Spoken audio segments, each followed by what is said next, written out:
오늘 말씀은 레위기 11장 41절에서 45절입니다.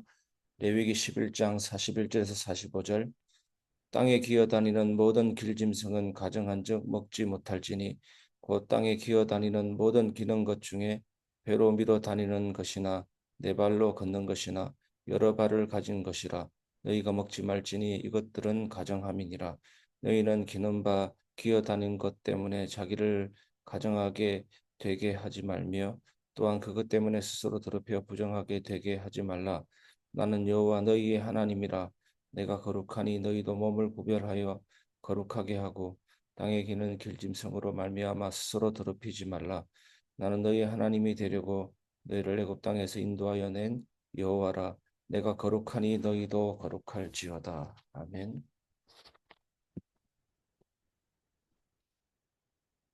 아침에 눈을 뜨자마자 우리는 거울을 본 적이 있을 것입니다. 얼굴은 멀쩡한데 마음은 어딘가 더럽혀진 날이 있을 수도 있습니다. 겉으로 괜찮아 보여도 속으로는 내가 이렇게 해도 되나라는 그런 날들이 있을 수도 있습니다. 오늘 본문은 그런 우리에게 하나님이 나는 거룩하니 너희도 거룩하라라고 하십니다. 그런데 이 거룩이 단순히 깨끗함이나 완벽함을 말하는 것이 아니라 하나님의 은혜로 구별된 삶을 사는 것을 말합니다. 레위기 11장은 정결법이지만 단지 음식에 관한 규칙이 아니라 하나님의 백성답게 사는 태도와 방향을 말씀하시는 것입니다.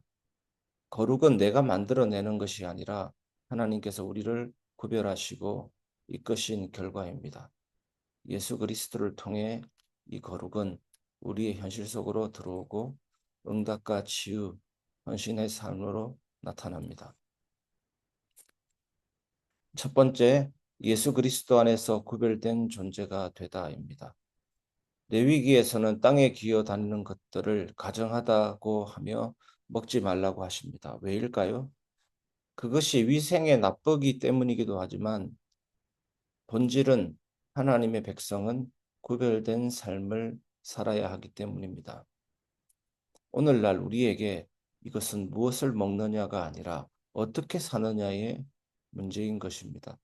예수님은 죄와 타협하지 않고 십자가로 우리를 거룩하게 하셨습니다. 교회에서, 가정에서, 직장에서 말과 행동을 통해 거룩함이 드러나고 있습니까? 성도는 세상과 섞여 살고 있지만 속하지 않는 존재입니다. 불신앙과 죄는 전염되지만 거룩은 전염되지 않습니다. 옆에 거룩한 사람, 거룩을 향해 달려가는 사람이 있다고 해도 불신앙과 죄처럼 전염되지는 않습니다. 본인이 하나님 앞에 서서 거룩함을 향해 달려나가야 되는 것입니다. 그것이 성도의 삶입니다. 두 번째, 응답과 치유는 거룩의 삶에서 시작됩니다. 스스로 더럽히지 말라는 명령은 거룩이 단지 외적인 규범이 아니라 내면의 정결함과 하나님의 임재 안에서 사는 삶을 말하고 있는 것입니다. 예수님은 우리의 죄와 수치, 상처를 대신 짊어지시고 우리를 정결하게 하셨습니다. 혹시 기도가 막혀 있을 때도 있습니다. 하지만 우리가 그럴 때 제일 중요한 게 회개와 믿음이죠. 회개와 믿음으로 정결함을 회복할 때 응답은 시작이 됩니다. 기도는 하나님과의 관계를 누리는 것인데 그 관계를 가로막고 있는 하나님과의 방향에서 어긋나 있었던 죄에서 돌이켜 우리는 하나님께로 유턴해야 되고 나아가야 되는 것입니다. 그것이 정결함입니다. 기차를 잘못 탔다면 다음 역에 내려서 다른 기차를 타야 되고 고속도로를 달리더라도 잘못된 출구로 빠져나갔다면 다시 원 위치로 돌아와야 되는 것입니다. 그것이 정결입니다. 내면의 분노, 미움, 열등감, 예수님의 보혈 앞에 나아갈 때 치유됩니다. 우리가 계속되는 예배 속에서 하나님의 임재 앞에 마음을 싣고 나아가야 되겠습니다. 세 번째, 하나님의 백성은 헌신으로 거룩을 살아냅니다. 나는 너희의 하나님이 되려고 너희를 애굽에서 인도하여 냈다. 하나님은 해방만 시켜주시는 분만이 아닙니다. 목적은 뭡니까? 내 백성을 삼으시려는 것이었습니다. 거룩은 하나님께 속한 자답게 사는 헌신의 삶입니다. 예배는 주일 1시간만이 아니라 매일의 삶 속에서 거룩하게 살아내는 응답입니다. 헌신이 부담스러운 것이 아니죠. 왕 대신 주님의 식탁에 초대받은 자로서의 특권임을 기억하시기 바랍니다. 그래서 기도와 말씀으로 거룩하여지느니라.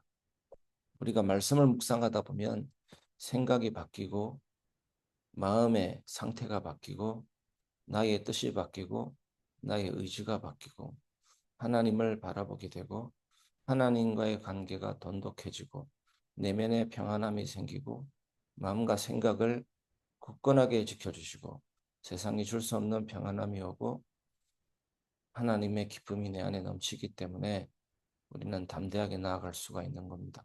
거룩한 삶으로 나아가게 되는 겁니다. 말씀을 마무리하겠습니다. 나는 주님의 것, 그러므로 거룩하게 살겠습니다. 나는 가수다 이러면 모든 게 달라지죠. 목 관리도 하고 이비인후과 자주 다니면서 성대 결절 이런 것도 치유하게 되고 그러는 것이죠. 나는 누구다. 이 존재에 대한 확실한 어떤 믿음이 있으면 이제 삶이 나오게 되는 겁니다. 나는 주님의 것이다. 어떻게 더럽게 살 수가 있고 나는 주님의 것이다 하는데 어떻게 세상과 타협하고 물들며 살 수가 있겠습니까? 그러한 삶에 혹시 떨어질지 할지라도 민감하게 반응하면서 회개하고 믿음으로 돌아서게 됩니다. 그 예수님의 사랑의 품 안에 안기게 됩니다. 거룩은 나의 힘으로 꾸며내는 모습이 아닙니다.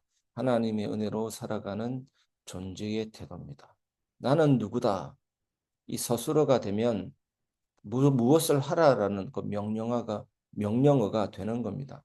나는 누구다. 존재가 확실하면 태도가 나오게 되는 겁니다. 내가 하나님의 자녀다. 그게 분명한데 어떻게 방종하면서 죄를 죄로 여기지 않는 삶으로 떨어질 수가 있겠습니까? 그건 말이 안 되는 겁니다. 예수 그리스도는 우리를 구별하셔서 하나님의 자녀로 삼으셨고 응답과 치유와 헌신의 삶으로 이끌어 가십니다. 오늘 새벽 하나님은 다시 말씀하십니다. 나는 거룩하니 너희도 거룩할지어다. 왜 그렇습니까?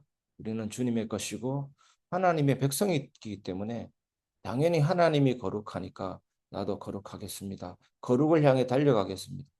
때로는 완벽하지 못해도 쓰러지고 못났다 할지라도 다시 툴툴 일어서고 거룩을 향해 달려가겠습니다. 하나님을 닮아가겠습니다. 이것이 하나님의 자녀인 것입니다.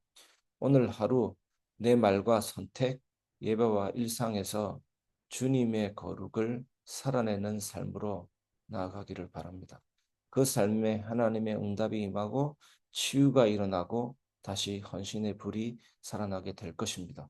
오늘 이 삶이 여러분의 삶이 되기를 주님의 이름으로 축복합니다.